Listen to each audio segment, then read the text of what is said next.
Vereadora Andressa, então, eu pedi a palavra para lhe dar os parabéns, porque a gente sabe que quando a gente necessita das demandas dos animais, a gente conversa com a senhora e prontamente a gente tem uma resolução.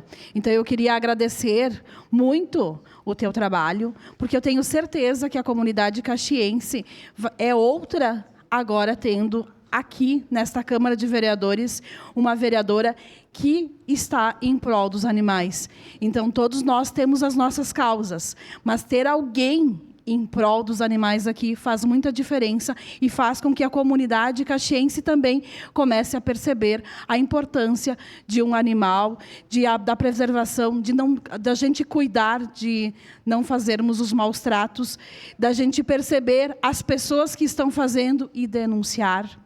Então, eu acho que o teu trabalho, eu tenho certeza que o teu trabalho é importantíssimo aqui para nós dessa casa também, porque dia após dia a gente aprende muito com a senhora.